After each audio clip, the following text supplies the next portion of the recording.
Listen on radio, smart speakers, and our free mobile app, WSKO Syracuse.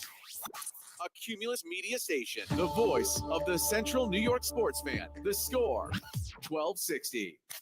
Welcome to your home for local sports in Syracuse. Outside the Box Score with Mark Rowlands starts right now. Good morning, everybody, and welcome to another edition of Outside the Box Score with me, Mark Rowlands, your home for local sports in Syracuse on the Score 1260. Good show for you today, big show. One of my favorite guests is coming on to talk about the World Series and a lot of things in the world of baseball, the state of modern baseball. Coach Bob Perino, head coach of Onondaga Community College baseball team. My former coach, always a blast to have Coach Perino on the show. So I'm looking forward to having him. We're going to have him in just a couple of minutes. So we're just going to do a short segment here to start the show. So he's going to come on at 11:05. Then we'll have phone lines open after the interview, 315-671-1260. If you want to chime in, talk a little bit about SU football today, taking on Virginia Tech. In the Dome. In the Dome after the rare double bye, like I said last week. Triple bye. Jim asked, any relation to former Pro Bowler Marty Perino? Yeah, I think it was his uncle. I do. The Perinos, big bowling family here in Syracuse, New York. Okay. Syracuse, big bowling town. You've told me this before. Yeah, fun fact, the first ever Professional Bowlers Association tournament was held in Syracuse. You know, and that makes sense. It's a place in the country that needs something to do in the winter. And bowling is it. Yes. So, yeah, the Perinos are a big bowling family around here. So I believe Marty was his uncle. I'll double-check that with him. We'll get that info for you, Jim. So very excited to talk to him. Very excited to talk about SU football. Still not acknowledging the Pitt game. Didn't happen. But they take on Virginia Tech today. Jim asked, is today a must-win for the SU fan base? Yes. Yeah. Yes, yeah. It's absolutely. But we can also look forward to Monday. Oh, yeah. SU basketball. LeMoyne. It's finally here. It's basketball season. We can forget about getting all hyped about this football team so they can rip our hearts out. Now we can do it with the basketball team. Bang. That's at least a month. Yeah, exactly. You're going to get a good month where it's like, all right, we're good. Yeah. Donnie Freeman, this is great. And then they'll lose to probably Pitt, whoever they play in the first month. So we'll take a look at the SU basketball schedule as well. And we'll go through game by game and see how we think the Orange are going to do in this 2024-2025 basketball season. Very excited to talk some SU hoops. It's been a long time. Oh, yeah. And it's always good to have it back, man. It's exciting. This town's just better when the basketball team is playing. I've committed. Anytime I'm on campus now, I'm working on campus, I'm just going to wait, stay on, work late, and the cheapest ticket right at game time, I'm just going to go to games. I'm going to go to every game during the week that I can. Yeah. I love it. It might start Monday. I might be there. Hey. Why not? Maybe we can, we'll have to check and see what time. I think it's a 7 o'clock tip. Yeah. I got a tea time at 1, but after that, I'm all good. Mark, it's November. Yeah. This is a conversation we'll have later. I need to stop playing fall golf. It's bad for me. Just quit. I lose should. The balls and the trees. I should stop playing golf on September 15th, and I never do. That might be too early. I'll give you October. October 1st. Yes. I should just play through the month of September and then stop. Yeah. But I'm a sicko, so I can't. You start in March if you can. I played in February this year. I played on President's Day. It was a good I remember that day. It was a good day. It was 72 and sunny. How was I not going to play golf? It was a great day. It was a great day. Went over to Camilla's Golf Club, and they had carts. Camillus was open? Yeah, they had carts out. Wow. Regular greens, no temporary greens. It was just like a June day. That's fantastic. It was great. I don't even mind golfing in the cold if that's the conditions we're working with. Yeah, exactly. And like I said, it was like 72. We do have to take a timeout. We'll be right back with Coach Bob Perino of OCC Baseball right here on the Score 1260. Mommy, want to play a game with me and Dad? Mommy's not feeling good. You need to vaporize that cold. Vaporize? Yeah, with Dayquil VapoCool. It's Dayquil plus a rush of Vicks vapors. Whoa. Come on, honey. Let's let mommy rest. You guys are amazing. And so is Dayquil VapoCool. Dayquil VapoCool, the vaporizing daytime coughing, aching, fever, power through your day medicine. And to vaporize sore throat pain, try Vicks VapoCool drops. Use as directed. Keep out of reach of children. I love fall weather. The crisp air, the falling leaves, until someone in my family catches a chill outside. Luckily, Kohl's has deals on all things cozy. I got 20% off comfy layers and warm denim, $10 off because I spent over $50, and earned Kohl's cash. Now we're ready to bundle up and get back out there, thanks to Kohl's. Select styles. Offers end November 3rd. Some exclusions apply. See store or Kohl's.com for details. Sue and Dan wanted a bed they could make as soft or as firm on each side as they wanted so they could get back in the same bed and be comfortable. They went to the big national brand company and they looked at it. They said they liked it, but they heard my commercials and they came to my store. They picked out the Opulence King Flex Head. They loved the fact that ours had 45. Coach, I need someone bad. Coach, I haven't had a guest in like 6 months. Anytime I hear Coach too, I think of Saving Silverman. I'm gonna go down to hell of gunfire and go back to the big house. Woo! Woo! Dude, he is great in that. He goes, you got it. Where's the shitter? And he just walks out into the front lawn. I'll find something. Don't worry about it. And Coach is crazy, man. He's crazy. I love that movie. Just another. That movie's so funny. They don't make dumb comedies anymore. That's just a dumb, useless comedy.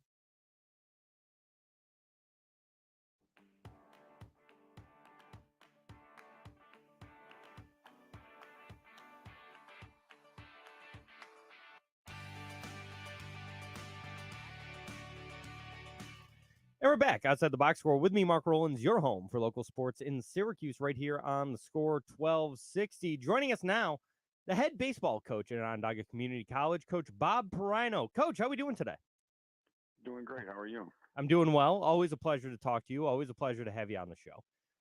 We love to see Syracuse City School District students succeed. Well, thank you very much. I like to see it as well. I do want to get into the state of local baseball in just a little bit. But first, Coach, the reason I wanted to have you on is something you always did when I played for you back in the days. You always preached fundamentals. You were always high on, you got to, field a ground ball the certain way, make a catch the certain way. And I think we just saw the other day why a lot of coaches, yourself included, preach the fundamentals in that World Series. Yeah, that got ugly, didn't it? looked like a Valley Babe Ruth game. It did look like a Valley Babe Ruth game, specifically with me in center field. And so I want your breakdown specifically on the play where Mookie hits the ground ball to Rizzo at first. Is that Rizzo or is that on Cole? Well, first of all, people need to understand that baseball is an exceptionally hard game to play, and crazy stuff happens. What happened in that play, from what I see, is the ball had a weird spin to it, and Garrett Cole probably thought it was a routine hard ground ball to first, and that just took a weird spin, and Rizzo had to stop to make an adjustment, and by then Garrett hadn't covered first base, but again, the guy had thrown the multiple batters in a row. He's probably gassed as well. So it basically was like the perfect storm that inning, where you couldn't even remotely think of anything to that level happening, because even the play Volpe throwing into third was a hard play because Hernandez had a great jump. I mean, he was getting there. The only real, miscue that would be kind of thought of over and over would be the fly ball, but then you could see Aaron Judge looking And again, baseball's hard. It's the World Series. It's game, whatever, game 5. There's 50,000 people. It's hard to criticize anybody on what goes on. Yeah, the fly ball specifically too, and I don't remember was there one out in that situation? Yeah, I think so. And you can tell he's thinking about the throw more than the catch. That would have been the first out. Oh, that would have been the first out. There was nobody out. Yeah, and another thing that I talk to my players about all the time, whenever you let a fly ball get below your eyes, there's tendencies to look other places rather than complete the catch. Mm-hmm. And but again, it's like, who am I to talk? I'm 65 years old, coaching OCC. I'm not Aaron Judge. No, and that's fair. But I mean, you are a man with years of coaching experience, and you are a coach at the collegiate level. I don't care if it's OCC or not. So I think it's interesting to get perspective from a longtime coach. It was terrible. I was listening to the game on the radio driving home from our weightlifting up at school, and Susan Waldman and John Sterling were just commenting what a great outfielder Aaron Judge is, and the poor guy has that happen to him. Yeah, that's tough. How was Sterling on the call of that inning? That because I was watching on TV. How was he on the radio call? No, I didn't listen to his call. I got home to see it on TV, but they were on the radio as I was driving, commenting on why do people think he's not a great outfielder. So I think they've got more fuel for the fire now. Poor Yankee. But you know what? You got to give the Dodgers credit, because even though the Yankees had those bad plays, after the bad plays, the Dodgers got big hits. Mm-hmm. So there's two ways to look at the inning. One way is the Yankees imploded. The other way is the Dodgers stepped up. And I choose to look at the Dodgers stepped up, because after those bad plays, they could have had a strikeout. They could have grounded out, whatever. They got their hits. And the real key to the series, I think, is just, the team that came through with the most clutch hits wins the series. And that's just baseball. If you played that series over again, you might have a different result. Yeah, absolutely. Coach, I wanted to ask you as well, or wanted to mention to you, I was hanging out playing golf with one of your assistants the other day, Jake Zawadski.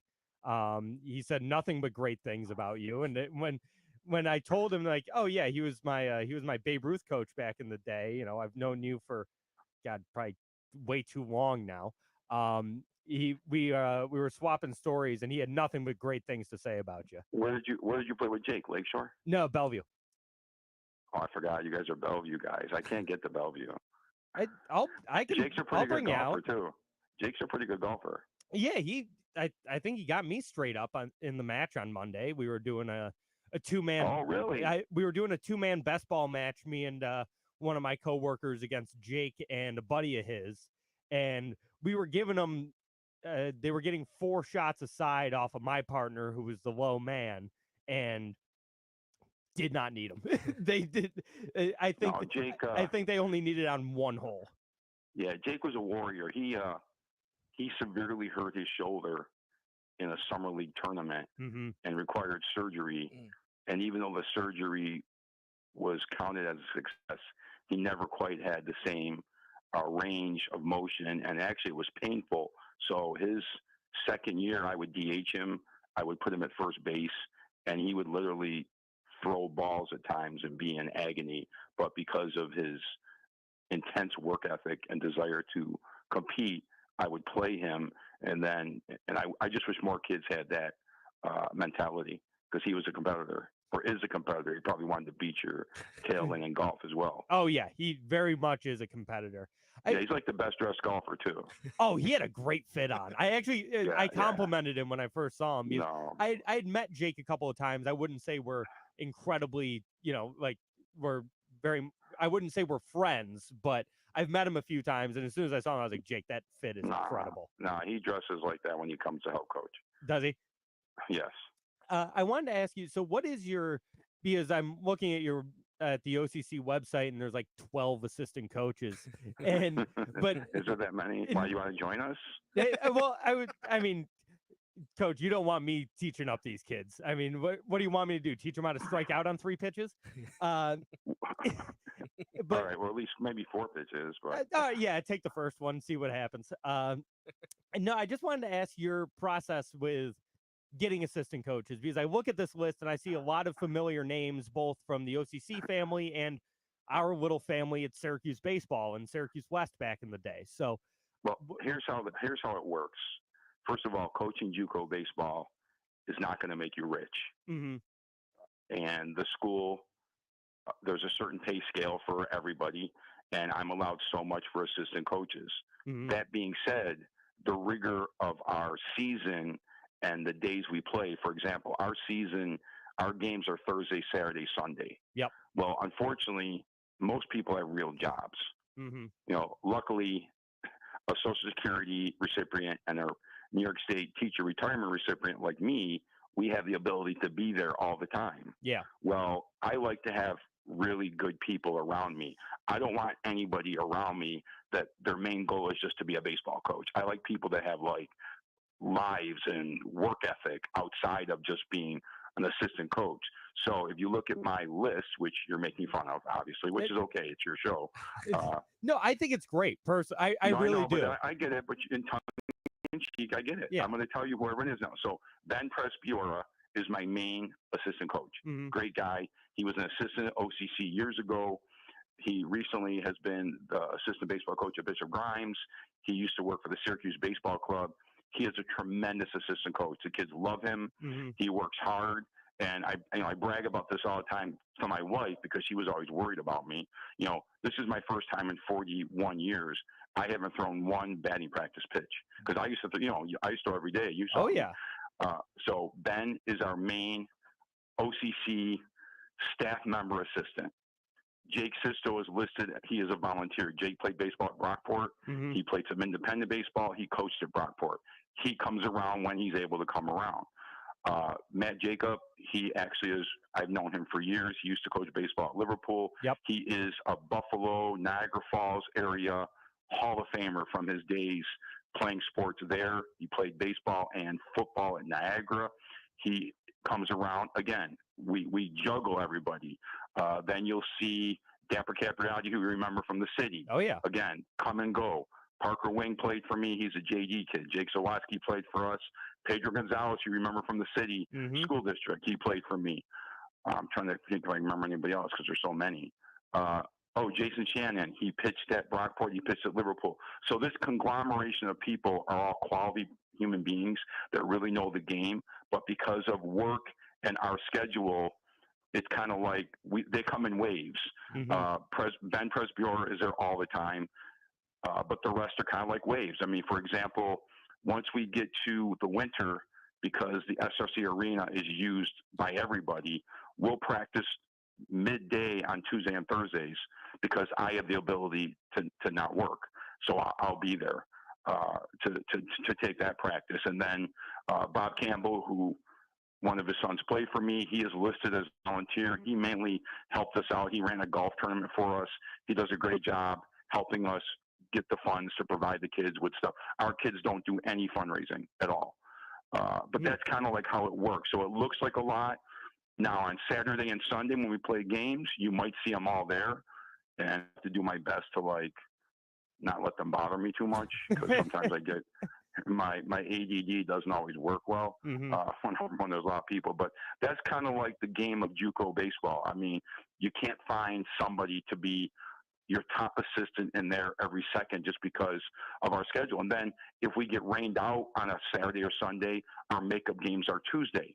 So there's a chance we could play Tuesday, Thursday, Saturday, Sunday. And like last year, we played Thursday, Friday, Saturday, Sunday. So we played 8 games in 4 days. And again, the kids' schedule, OCC does a great job.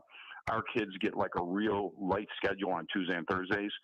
And because we play, they're allowed to miss class for games. But, I tell them you can't skip 10 of them before and then think the professor's going to wow, they're never allowed to miss class for practice.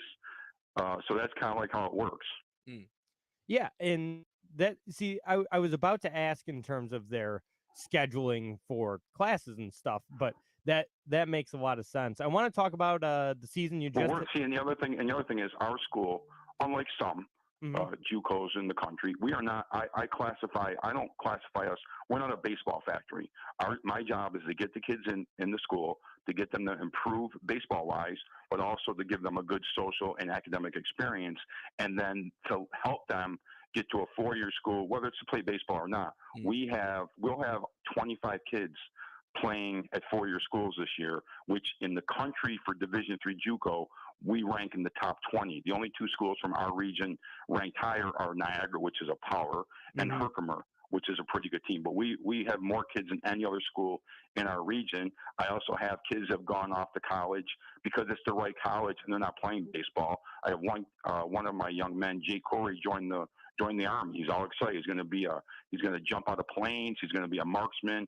He had the chance to play baseball at Alfred State, but he decided to join the Army. Wow. That's what we really do. I mean, you know me. I'm really a teacher first. I know you are. And that's what I find so impressive, because you had another successful season this past year, 16-7 in conference, over 500 on the year. Like, and when you talk about like these other teams and you're like, yeah, those are baseball factories, I think you do a pretty damn good job there, Coach. I mean, you've always had an eye for talent, and how hard is it when you have other, bigger community colleges, especially in the area, that would be more of a quote baseball factory? How are you able to still get talent and still compete in this conference? Well, the thing is, first of all, the school itself is amazing. The campus is unbelievable. The programs they offer are ridiculous. I mean, you can go there and start any career you want. The first 2 years at OCC, multiple kids I take on campus for visits. Their families can't believe the quality of just the campus itself. I mean, we look like a 4-year school. And then on top of that, we have dorms. Not every junior college can offer dorms. Offers dorms. We have the athletic facilities. Not many junior colleges have a full turf baseball, a full turf softball, and a full turf lacrosse/soccer field. Most that have turf, they would be multi-purpose fields. We're not like that. So our baseball stadium has dimensions. Again, though, I get a lot of kids. Like, I have a kid that just committed. He's from Newfoundland. Wow. And that's like, what happened was, his team is he plays for a travel team in Canada. They were going to Long Island. The coach called me and said, hey, can we tour your campus? I said, look, I'd love to give you a tour, but the reality of it is, if you live out of state, you pay double tuition to go to the state JUCOs. Now, some of the JUCOs, they find other ways to make the price more affordable. For example, every junior college has what's called a foundation. Now, different junior colleges, their foundations will supplement that. Our foundation supplements stuff for some of the local high schools around here. So basically, coming from Canada, it's double tuition, which is like 21. It'll be 22,000 with everything, and then there's the exchange rate. Right now, it's like $1.26. So it's like 28. Well, one of the kids from Newfoundland loved what we have, loved our school, and his family and him felt it was a great fit, and financially they can do it. So my first Newfoundland commit, and we get quite a bit of guys. We get kids that really just want to come and play baseball and like the campus. I guess they somewhat like my personality and my helicopter parentness of me that, I always tell my recruits, if my girls, when they were at Rockport, didn't have phone, I thought they were abducted, and I would just keep calling them. And they'd be, Dad, we're okay, we're in the shower, stop. So, it is what it is. I mean, at my station of life, I don't need to build my resume on the backs of kids or trying this, and I tell every kid, if you decide we're not the right school, congratulations. I don't really care what school you go to. You need to go to the right place. All I ask is, if you decide we're not the right place, give me a call, tell me we're not the right place, and I will say to you, congratulations. One of my best recruits I ever had from Rome Free Academy picked Ithaca over us, and he called me, and he said, Coach, going to Ithaca? I'm like, congratulations, that's awesome. And he started laughing at me. So I'm like, my person. I'm like, what are you laughing at? He's like, I never thought I'd hear a coach say, congratulations, I'm not coming to play for you. I go, no, you're picking the right place for you. That's our job as educators. Our job isn't, your job is not to pick a school for a sport. Your job is to pick a school for a school and play the sport. And that's why the transfer portal is full.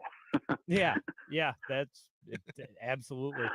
Do you get many transfers at all? Right right now it's starting to get to that place where some kids who maybe I recruited or didn't recruit, now the fall's over. They're kind of being told, you can stay here, but there might not be a place for you. Starting to get a few of those calls. So we'll get a few. It's kind of, it's not that it's funny, but that's what I always tell the kids when, now it's time where, did I make the right choice? For example, you see it right now. You're on Twitter and you're on Instagram. You see kids now saying, due to the new rule in Division I, I'm reopening my commitment because D1, you're only going to be allowed 34 players. Yeah. Well, they were probably player 38, but they were just so excited they had a chance to be on the D1. So now the poor kids have to start the process over again. So yeah, we'll get some transfers that come back, because something didn't work out at the other school. Okay, and because it's always interesting at the the lower level colleges like in D3 and JUCO and even D2, like how the transfer portal and impacts them as well. I was talking to here's how it's going to impact them because of the portal. Division I and Division II schools always are keeping a little stash of scholarship money out there in case someone pops. The high school kids have really got the short end of the stick with this because a lot of the schools, they don't recruit as many high school kids anymore because, for example, LeMoyne, who I know very well because I help coach there, he's always going to be looking on the portal. But on the other hand, because LeMoyne is one of those lower D1s, they have to worry well, what are my guys who does great? I mean, Jed is at St. John's. Jed Boyle. He's at St. John's. Their starting third baseman from last year entered the portal. He is now at Southern New Hampshire. The kid from Baldwinsville, Jake Marshall, who blossomed at LeMoyne, Rutgers. I mean, so there's going to this portal thing. I don't think it's a really good thing because as of the start of the school year, 40% of the kids in the portal had no teams. Yeah. And it's like you probably went to the wrong place first. Or there might have been a coaching change because the coaches changed. So I guess, therefore, I understand the portal because if coaches can leave, because I have two kids that I coach, 3 kids I coach that went off to 4-year schools, and their coaches left in September. Ooh. So I don't know what the magic answer is, but I do know that the portal has made it where it's chaotic. I mean, even when you watch the college football today, it's going to be like, Joe Smith, quarterback. 4 years at Iowa. Now he's here at Rutgers. It's like they're going to have to have multi names on diplomas or whenever they get drafted, they have to mention more schools. So I'm not big, but it has affected the entire athletic landscape through all divisions. And before we get you out of here, I did want to ask you. I know you love local baseball. You've always been passionate about it. How do you feel about the state of local youth baseball in Syracuse right now? Do you think we're in a good spot, or do you think it needs to get better? I don't think it's a bad or good spot. I just think, unfortunately, the world we live in now, travel baseball has taken hold. I do. So there is no Babe Ruth. There is no Mickey Mantle. There's Little League, but pretty much now you join a private organization and you travel. Again, the only negative I see with it is if you're doing it because you just enjoy it, that's awesome. If you're doing it because you think you're going to get a look for college, that's a bad reason to do it. But you have to do it because there's no place else to play, really. Now, on the other hand, the other problem that has arisen from that system is kids don't know how to sit the bench anymore. Yep. Because if you're mad at your travel coach, you just play another travel coach. And for example, when we were younger, this is the old man talking, get off my lawn. We played 12 years old. We played majors, East of Little League. We had 6 teams. There were 14 kids on each team, 84 kids. From those 84 kids, they picked a 14-person all-star team. That means 14 kids got new uniforms, new hats, and got to travel around. The other 70, which I was one of, didn't get that opportunity. So you kind of figure out a little bit. So I don't know. I'm not saying good or bad. I'm just saying it's so different. And I just think kids, there's a lot more stress now because kids are worried about who's looking at me. Where am I going to go? I'm an uncommitted class of 27. What does that mean? You're like a sophomore, right? Yeah. I mean, I don't know. Yeah. I mean, it's like you shouldn't have to worry about that. You just go play, and you don't. There's not a lot of sandlots. So again, when you were younger, you'd go over to the field, play some sandlot ball. You'd miss the ball, people would make fun of you, and you try to get better. And that's just again, that's just kind of like the way it is. But it just, it's just different. Life changes. Again, my wife, if she listens to this, she'll say, "Yeah, you sound like an old geezer talking about the old days," which sort of am, but. I drive by Cummings Field in Eastwood, which I grew up. There's never a person there playing baseball. There's never a kid there because you have to pay somebody. You have to go someplace to hit or whatever. So, it's funny. I actually saw a pickup game at Wadsworth like a month ago, and I was so happy. I was so happy. Wadsworth is nice. Yeah, I mean that's when I was a kid. That's where me and my friends used to go. We used to play pickup there all the time, sandlot ball, and. Did Nadia Diaz strike you out there? Or you're too young for that? She was only a year behind. She struck me out there many times. She had my number, that's for sure. Just like everyone else. Nadia's a Syracuse police officer. She comes around once in a while. And Pedro's a city school kid. Nadia, I taught. She comes around. And last night, Mason Greco from Henniger High School is now my third Syracuse City School kid who is going to be around me during my tenure at OCC, great. which is really cool. Well, if you're ever looking for anyone to teach your kids how to keep a mean book, that's well, now they have Game Changer, Mark. It's all online. You don't have to keep a book anymore. You don't even keep book anymore? No, I keep my own little book, but now I guess we have to use an iPad because people think I'm obsolete. That's absurd. I still keep. Really is. I still keep a physical book. I do it when I'm sitting in here during Mets games. I do it all the time. It's one of the great joys of baseball is being able to keep books. When you sit in the bench. Because I never got used to the whole playing thing. I didn't do it enough. So Did you hear the OCC connection to the Syracuse Mets by any chance? No, I didn't. My catcher, Brendan Mayer, was the bullpen catcher for the Syracuse Mets all year. Jason Small was looking for somebody. I gave him a name. Brendan was awesome. He traveled. He got paid. He got meal money. He got a hotel room. He got to run on the field during the first bench clearing brawl somewhere in the Midwest. Obviously, he didn't fight anybody. But he is now catching at SUNY Oswego. Hey, go Lakers. Go Lakers. Yes. Coach, always a pleasure to have you on. Always. Thanks for calling. It's always great to talk to you. I know you've got a recruit meeting coming up in just about an hour, so best of luck with that. There's a kid going to throw a bullpen for us. Yeah, he's from Rochester. It's awesome. He's a Michigan fan. He's from Michigan, and I have a player on my team who's a huge Ohio State fan. I'm going to make them meet each other. Oh, yeah, that's going to be great. Coach, you're doing great, Mark. Thank you, sir. Always good to catch up with you, and I'll talk to you soon, all right? All right, stay out of trouble. I'll try. All right, bye-bye. Bye.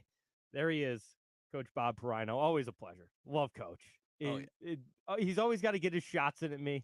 Well, you're an easy target, Mark. A very easy target, especially when it comes to my baseball playing days. That's an interesting point. Just the thing about kids not knowing how to sit the bench anymore. Yep. That's a great point that he brings up where, I mean, even now, children, whether it's your mom complaining to the coach, which that happened a little bit, if I remember you in my day, where like, hey, why isn't Timmy playing more? And you're like, well, Timmy sucks. And, most parents would know that. Just say Mark. It's okay. Oh, yeah, sorry. Mark can't see the fastball even. I mean, it's not working. But no, I mean, it's something you learn, and maybe you do just keep book, something to keep you interested in the game, something to keep you motivated. Kids who just still want to play, but maybe they're just not as good now. They can still grow, and there's just none of that. It's just an expectation that, well, I should get playing time. I don't understand. It is something that Stone said, I can't figure out if Mark's a lefty or a righty. That's how bad he is. I couldn't either. He tried both. I did. I tried switch hitting for like a year and a half. You're like, I think I'm a lefty. Coach Perino was like, kid, it's not going to work. No, it all started in a JV practice when the entire practice we had to do everything left-handed. Oh, that's like fun. Do everything opposite. Thankfully they let me play first base because I could not throw with my left hand. But so I was up there hitting left-handed, and we would, it was like a scrimmage, so you'd get like 3 at bats and switch off. I think I went 2 for 3 with 2 doubles. Like I was ripping the ball left-handed. Like, might have something here. Who knows? Might want to give this a shot. So I tried it for a few games, and it turns out I couldn't hit that way either. So just got lucky. Just go back to the right side. Yeah, Mark, just go back to right-handed. It's not good. It's not good. We have to take a break. Yes. We'll be back. We're way overdue. So we'll be back in just a minute here on Outside the Box Score, your home for local sports in Syracuse. For the best local beer in Central New York, the only place you need to look is Myers Creek Brewing Company, with 16 different beers on tap at both the Inner Harbor in Syracuse and the Palace that is the Cazenovia location. Myers Creek has something for everyone. Want a bite to eat? Both locations feature a kitchen with delicious pizzas, some of the best wings in Syracuse, and much more. Make sure to check out our friends at Myers Creek Brewing Company, the official bar of Outside the Box Score. It's Halloween time and winter. That one was good. You'd go play sandlot ball, you'd miss the ball, and everyone would make fun of you. I really like. Can you pinpoint a moment in your baseball career where you knew it was over? Once I got to varsity. Okay, yeah, I'm about there. I think I was in eighth grade, maybe playing baseball still for school, and I still played another year after this in like what he was like majors, little league. I was a little league kid. I never did any travel. Yeah, I didn't either. But I was all-star. Like in little league, where there's less talent because kids would go to travel, I was good. So I was like good of the bad, if that makes sense. But I was in modified, and I saw my first curveball. Yep. And I knew it was over. Like it was one of those ones where it's laughably, but like I'd kind of dodged out, strike, and you're like, shit. You're like, that's not supposed to do that. You know, I just can't see it. And that's why, like nowadays, when people strike out, and I give Judge so much crap for missing that low slider. I mean, I joke with everybody when we watch a game. I go, just throw him a slider in the dirt, he's swinging. Yeah, and he does a lot. But I'm like, I couldn't do it. No, God, never do I say I could do it. I just imagine more from him. So, I was pretty good on JV. Okay, I was a decent player still. You know, I could I could hit a fastball. Like, you know, I could hit mediocre breaking stuff. Okay. Like I could hit like a bad curveball. Sure. Or a bad slider. Yeah. A good one, no chance. I was an anomaly on the baseball field because I was always a bigger kid too. So you'd think I just hit bombs. I really didn't. No, I was I a didn't. contact guy. Yeah. I was blooping it, and I was beating out throws to first. Slap singles and Mark, I almost got thrown out from right field once. You told me. Yeah. And the disrespect, I used to get pissed too. I say what it is. I'm a competitor. Yeah. When I'd hit a ground ball back to the pitcher and they run me out, I'd jaw at that guy. I swear, I'd be like, "Oh yeah, really? We're gonna do that crap? Yeah, toss the ball. Yeah. Why don't you just play the game, jackass?" Okay. I mean, I used to get pretty upset about things like that, and yeah, I get it. Once guys started throwing like 88, I was like, "Ooh."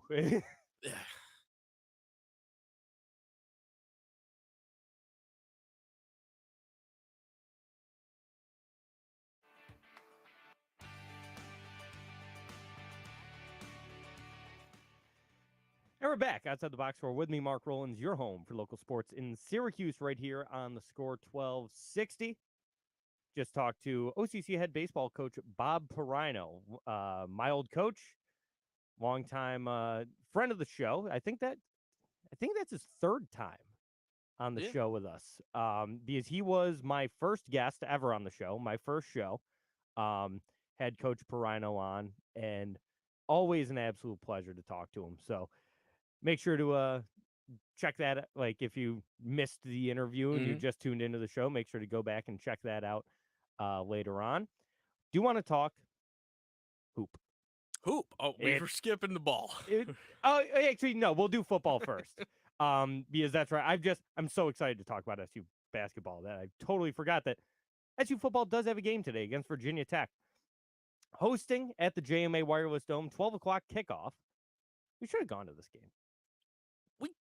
We probably should have. We should have gone to this game. Emily's dad's going. He's pre-gaming. Like, I dropped her off this morning, and he had a 12-pack Modelo sitting next to the door. He goes, "I'm waiting for my ride." And I go, "Hell yeah. Good for you, man. He's going to have a day." Why didn't we go to this game? I don't know. Oh, well. 12 o'clock on everyone's favorite home for ACC football, the CW. You hate the CW. I hate the fact that the CW has ACC games now. You know where the ACC should play? The 7th most watched network. Well, I'll tell you, Fatty, it's also the home of NXT. I know it. So, I mean, it's up-and-comer.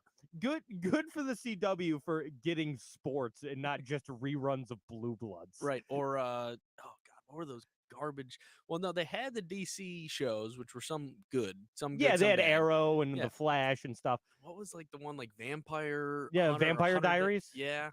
I think that, or was that? Yeah, I think that was a think CW so. show. I mean, back in the day, they had like Buffy. I think. Okay. Was Buffy on the CW? Yeah, I think Jane the Virgin was. Yeah, Jane the Virgin. Jane the Virgin, hot. They- Gina Rodriguez. What's up? Just oh, and Jim brings it up too. Home of Live Golf. Bang. The CW. 5-2 Syracuse, of course, coming off the most heartbreaking loss I've maybe ever seen. Is it heartbreaking to just get pounded? Yeah, when you didn't think it was going to be that bad. That's fair. I believe your exact words before the game were, "We always play close with Pitt." Yep. Definitely within 3. Whatever the line was. Yep, they never had a chance. 3 pick sixes out of Kyle McCord. I can guarantee you one thing. That won't happen again. Kyle McCord will not throw 3 pick sixes in this game or throw 5 interceptions. I'd like that. Yeah, where's the line on that? Jim? Jim? Jim, you've got a line on everything. You got to be able to give me a line on will Kyle McCord throw 5 interceptions. Speaking of lines, Virginia Tech minus 3.5. In the dome. In the dome. Isn't that 3.5 though? Just feels like it's baiting you to take Syracuse. Ooh, it's really that's a I don't like the tasty line for Syracuse hopefuls today. No, it is begging me to bet the orange. Virginia Tech, not bad this year. No, they're 5-3. 3 wins in a row: Stanford, BC, and Georgia Tech. Georgia Tech, not a bad win. There are other 2 wins: the Thundering Herd of Marshall, and we are. Yeah. And I got you for a second, I was like, and the Monarchs. You know who the Monarchs are? Chattanooga? No, not Chattanooga. Old Dominion. Oh, I was like, Chattanooga has a football team? I know one Monarch. Yep. And they're down in Tennessee. They lost to Vanderbilt, Rutgers, and Miami, but they played Miami close, 38-34 at Miami. So could be a tough one today. Could be a tough one. But I will say, 3-1 in conference. After their first loss, they bounced back pretty well in Vegas the next week. They did. So let's see what Fran has to say after another loss. See if this is a team that can get back after it or if they let this kind of sit with them. Because even the loss against Stanford was more of a heartbreaker, I'd say. Yeah, because Stanford stinks. They're 2-6. Sure. Yeah. And it was a last-second field goal, whatever.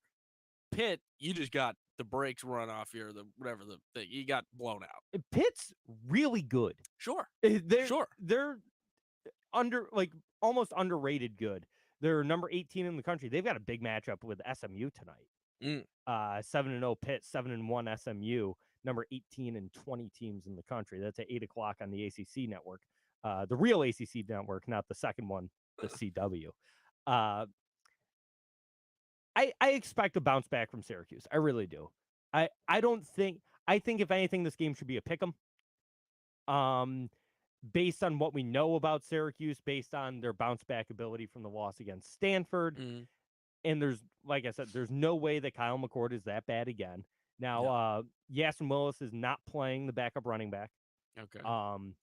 So it's going to be a lot of LaQuint Allen and then a couple of freshmen who Fran Brown said he's very confident in. But last week, positives, defense looks really good. Yeah. Marlo Wax is such a difference maker that, like, as soon as he steps on that field, you feel a lot better about the SU defense. So. Do you happen to know a lot about Vatek's front seven? That's pretty much the decider of a lot of these SU games. I know a lot about our offensive line, so let's. I don't know much about Vatek's front seven, if I'm being honest with you. Yeah. So hopefully they're mediocre, because if they're mediocre, that means they'll only look good against Syracuse and not great. Because this offensive line can't stop anyone. Jim said, bigger question, who's watching Vatek SU when Ohio State Penn State is on at the same time? Nobody. I mean, I'll be watching. I don't care about the Big Ten. Well, yeah, we'll be watching the SU game, but on a national audience. Oh, yeah. On the CW when Ohio State Penn State is on. Not a soul. Zero. Yeah. Are they doing another whiteout? Penn State already did the whiteout this year, right? But do they do a lot, like multiple whiteouts? Yeah, I think they do 2 a year. Okay. But the thing is, whiteouts are better when they're at night. I hate the fact that this is a noon game. Yes. This should be a primetime game. This should easily have been. Yeah. But isn't Was it Texas tonight, or who's the big ABC game tonight? That's a good question. I'm not entirely sure. Let's see. ABC, A&M, and South Carolina. Oh, go Cox. Fine. Go Cox. Yeah. Clemson, Louisville at 7:30 on ESPN. Ugh. Yeah, I mean So it seemed like there might have been a place for this game at night. Okay. Yeah. But Ohio State, Penn State, number 4 team versus number 3 team in the country. It's they haven't had a whiteout yet this year. The whiteout is always at night, which good. They're doing it against the Huskies Who's next this, week. Jim? Yeah. The Huskies. Washington. Oh, okay. You know, conference opponent, Washington Huskies. Yes. How could I forget? I will say, after the quickest research possible, it looks as though Virginia Tech only averages about 190 passing yards against them a game. So we'll see. Great. Maybe it's, maybe the secondary something. Let's see what Kyle's got manufactured for today. That's perfect. I love when Kyle McCord has to go up against a good secondary. Uh-huh. Well, honestly, again, like we said last week too, how many of those picks were tip balls? Yeah, I think 3 of them were. Catch the ball. Yeah. Catch the ball. As much as Kyle made some bad decisions, couldn't really move very well, whatever. I'm telling you, I think we need a separate stat for non-QB picks. Sure. Picks that aren't the QB's fault. Well, but then it's too subjective at that point, right? Yeah, but when a ball goes through a guy's hands, bounces off a guy's helmet, and the guy catches it while he's laying on the ground, sure. I'd say that's not Kyle McCord's fault. I couldn't agree more. I'm just saying the stat is, it's suspect. I mean, he said he was ready to fight if South Carolina disrespect game. I got no disrespect for South Carolina. I just said go Cox. Yeah. Who said that? Mitty's wallet. Oh, Mitty's back. Yeah, Mitty's back. Mitty, I'm a Cox fan. He's a Gamecocks guy. Yeah. Stop. We're going off the rail. I like South Carolina University. Yeah. The Gamecocks. Yeah, the Gamecocks. Say the full name. Cox. I love it. We're gonna take a break. We gotta take a timeout. We're overdue for a break again. We'll be back here on Outside the Box Score, your home for local sports in Syracuse on the Score 1260. If you're a fan of local craft beer, the only place you need to go is Myers Creek Brewing Company with 16 brews on tap at both the Cazenovia and Inner Harbor locations. Myers Creek has the best selection of locally brewed libations in all of central New York. Want a nice hazy IPA? The Velvet Fog is a must-try. More of a traditional Pilsner, how about the Floatin' on By? And for you sour drinkers, the It Takes Blue to Mango. So crack open a cold one with the official beer of Outside the Box Score, Myers Creek. Welcome back to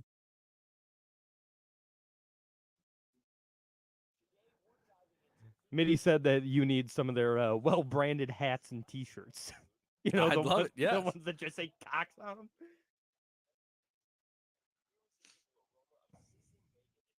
I'm actually kind of surprised you don't have any South Carolina stuff. I'd do it, but my mom found a thrift store find, and it's a copy of the St. Louis Dispatch on the day. Is that McGuire? Yeah, breaks? that's McGuire hitting 62. Yeah. And she's like, yes or no, are they old? And I'm like, yeah, this is from like 30 94. years ago. Yeah.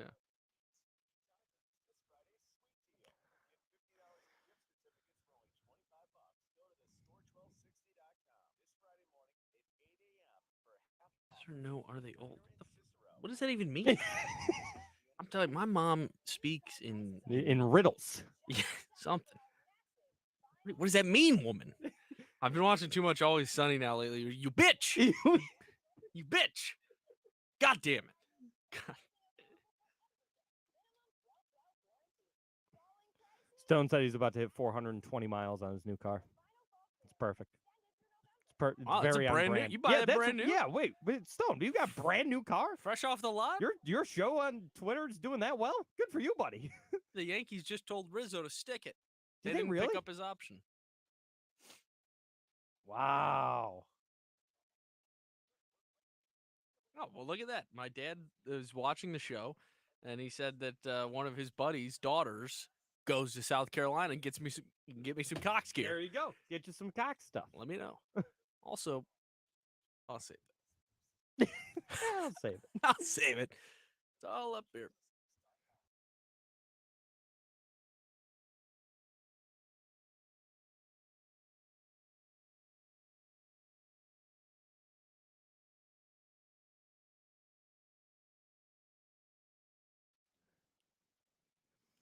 And we're back outside the box score with me, Mark Rowlands, your home for local sports in Syracuse, right here on the score 1260.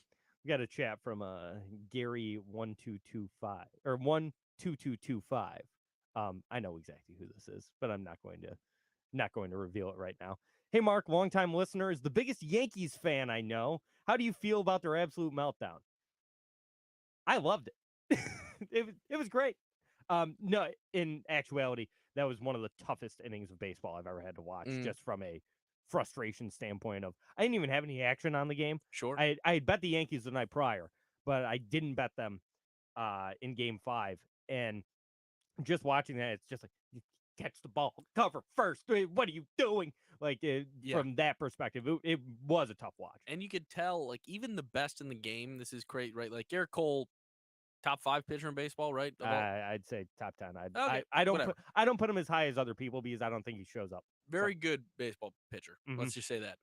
You can tell what fatigue actually does to these guys through the inning. I mean, as he threw 20, 25, he's at 30 pitches and he is just gassed trying to get through it. He ends up pitching 2 more innings. Yep.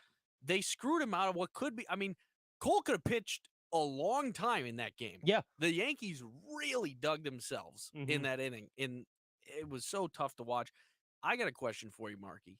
Do you think that this World Series lived up to the hype? No. Game one was everything. Game 1, absolutely. Game 1 might have been the best baseball game I've watched in a decade. Yeah. Fantastic.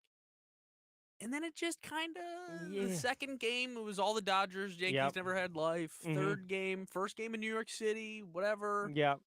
The Yankees never really had a chance. Yeah, they go down 3-0, and then it's like, but then they win Game 4, and it's like, hey, wait a minute. Win Game 4. Yeah, wait, in emphatic fashion. It's like, maybe this team isn't dead, and then they shoot themselves in the foot.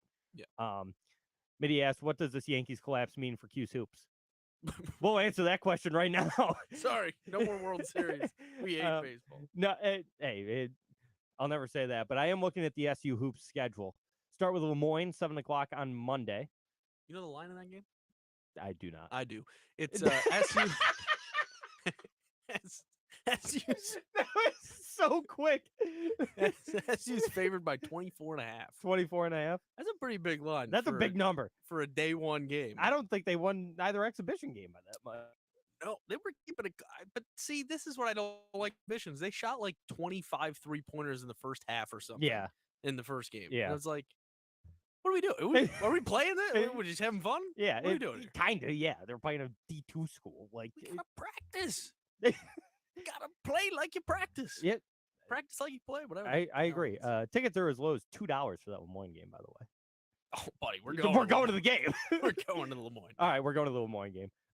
This will make, I think, 3 years in a row that I've gone to SU's opener. So set it in stone. Yep. Let's do it. Josh and I will be at the LeMoyne game. Mm-hmm. Then age-old rivalry Colgate. When is that? That's Tuesday, November 12th. I can be there. All right. I'm telling you, I'll be there. Tickets as low as $2. Where are we buying these tickets? I don't know. It just says it on ESPN. I mean, is it a seat on the other side? Yeah. Other end zone? Where is the seat?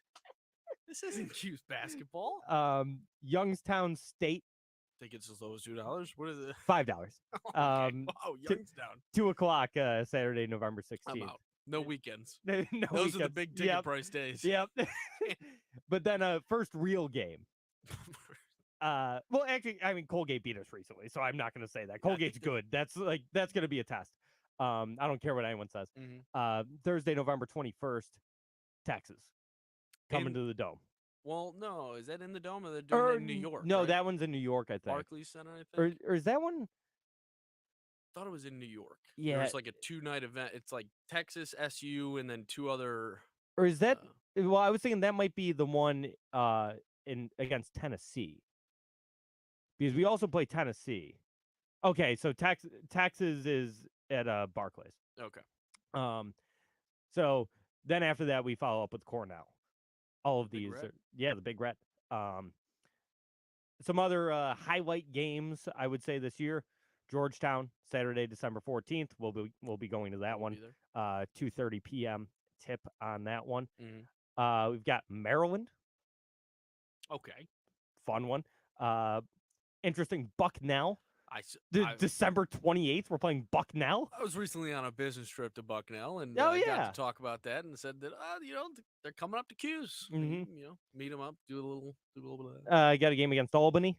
Always fun to get the local, Mhm. other local D1 colleges around here. Then we've got Duke at the Dome. Yeah.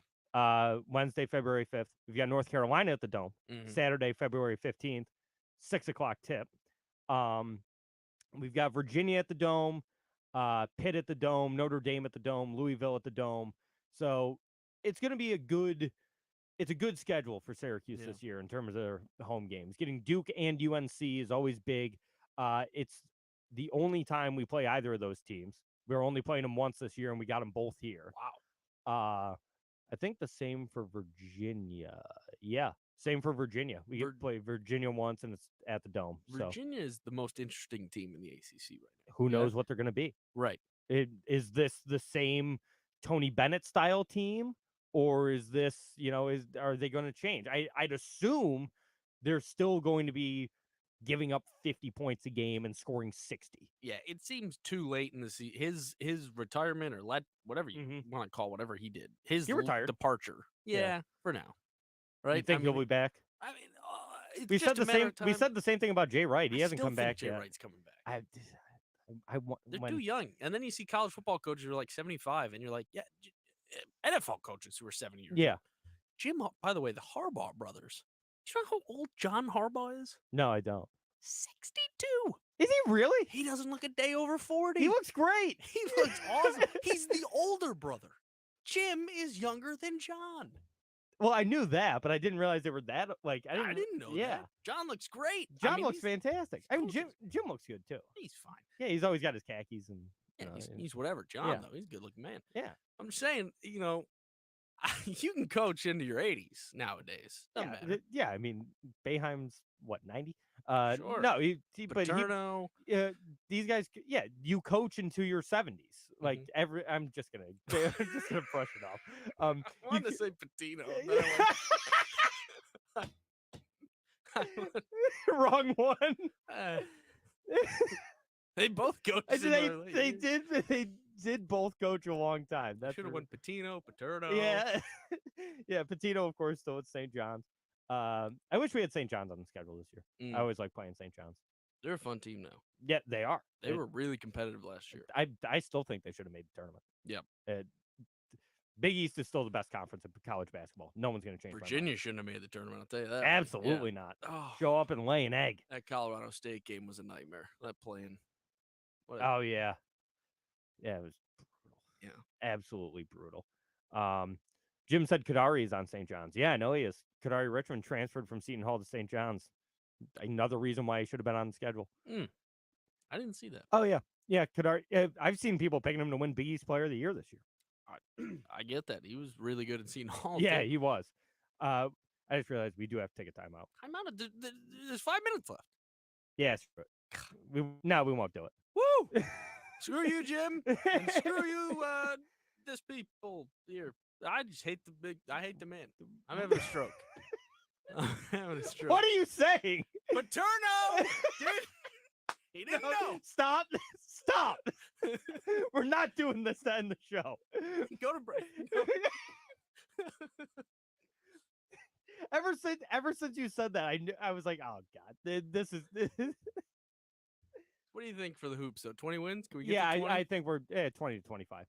Okay.